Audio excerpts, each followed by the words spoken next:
kampus impian akan memberikan banyak informasi tentang beasiswa. Di sini kakak akan menjelaskan tentang proposal beasiswa unggulan. Jadi langsung saja, tidak usah banyak bat, langsung saja. Cara membuatnya, kamu harus menggunakan Teams New Roman ya, dan mungkin kurang lebih 3 atau 2 lembar gitu. Jadi tidak usah bertele-tele, langsung saja to the point. Jadi yang pertama ada latar belakang dan motivasi. Latar belakang motivasi, pertama kamu tulis judul rencana studi calon penerima beasiswa unggulan prestasi. Latar belakangnya dan motivasi, salah satu tantangan bagi negara Indonesia memiliki kepadatan penduduk. Jadi kamu jelaskan tentang latar belakang yang menjadi salah satu prioritas ataupun salah satu permasalahan yang ada di Indonesia maupun yang ada di sekitar kalian. Misalnya ini ada menjelaskan tentang negara. Nah, ini kakak akan mencontohkan ini di bidang ataupun di program studi Fakultas Kedokteran, pendidikan dokter itu. Yang selanjutnya ada program studi. Jadi sebelumnya kakak kemarin sudah menjelaskan bahwasanya ada program studi. Program studi itu ditulis secara rinci yang telah kamu ambil sekarang.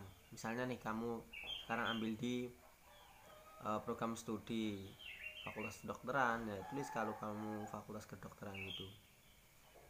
Ini kamu tulis saja. Setelah itu kalian jelaskan tentang kredit, SKS dan sebagainya. Kamu jelaskan tentang akreditasi. Nah, ini juga sangat penting membuat kamu untuk lolos ke step by step selanjutnya, yaitu tentang akreditasi dan sekilas tentang institusi atau penyelenggara. Jadi untuk sekilas tentang institusi penyelenggara ini, kalian jelaskan tentang latar belakang ataupun tentang berdirinya suatu fakultas tersebut. Misalnya nih, kalian masuk di Fakultas Kedokteran ataupun Fakultas Keguruan dan Ilmu Pendidikan, kalian jelaskan pertama kali berdiri itu tanggal berapa dan tahun berapa gitu. Setelah itu kalian tulis untuk waktu pelaksanaan studi. Jadi setiap program studi itu kan beda-beda untuk masa sampai di sarjana. Kalian jelaskan berapa semester kalian untuk belajar, lalu ada pengabdian seperti pengabdian masyarakat gitu. Nah, ini kakak jelaskan ada pendidikan dokter yang itu masa pre-klinik 7 semester, masa klinik 3 semester, dan masa internship 1 tahun. Jadi sekitar 5 tahunan ya. Lalu menjelaskan tentang yang akan kalian ampuh gitu. Jadi jelaskan menurut kalian apa yang harus akan dicapai untuk menjadi seorang sarjana ataupun magister ataupun dokter dan lain sebagainya. Untuk selanjutnya kalian cantumkan mata kuliah. Misalnya nih, kalian mengambil magister ataupun dokter, itu kalian tuliskan mata kuliah. Mata kuliah itu real dari yang akan kalian tempuh. Misalnya nih, kalian tempuh untuk menjadi seorang magister atau sarjana, kalian harus menghabiskan 144 SKS ataupun sebagainya. Kalian jelaskan dari semester 1, semester 2 dan seterusnya itu mengambil apa gitu.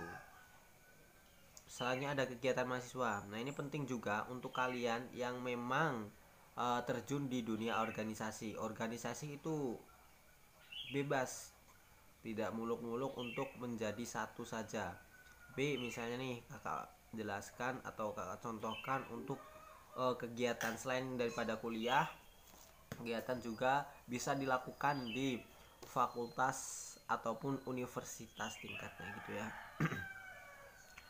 Ini kan kakak jelaskan tentang BEM, Badan Eksekutif Mahasiswa, yang digandrungi oleh banyak mahasiswa di universitas masing-masing.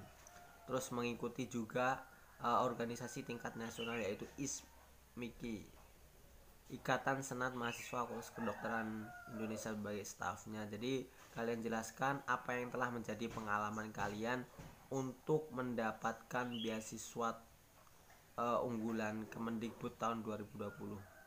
Selanjutnya ada pasca rencana studi atau rencana pasca studi. Jadi misalnya di kalian magister ataupun sarjana, kalian jelaskan apa yang akan kalian tempuh untuk 5 semester ataupun 5 tahun ke depannya gitu. Setelah melakukan pendidikan sebagai sarjana, kalian mau mengapa? Bisa mengabdi kepada masyarakat ataupun melanjutkan untuk rencana studi selanjutnya ataupun bagaimana. Nah, ini kakak sudah membuatkan contoh untuk seorang didik dokter itu menjadi dokter, yaitu preklinik koas internship. Lalu saya mendapatkan izin untuk membuka praktik.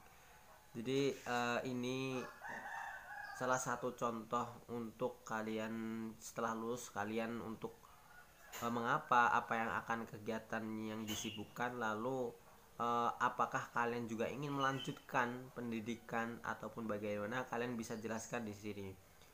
Ini saya menulis, saya akan menggabungkan uang saya hasil praktik untuk melanjutkan studi saya ke jenjang yang lebih tinggi, yaitu program spesialis kulit dan kelamin, agar saya lebih profesional dalam menangani pasien saya.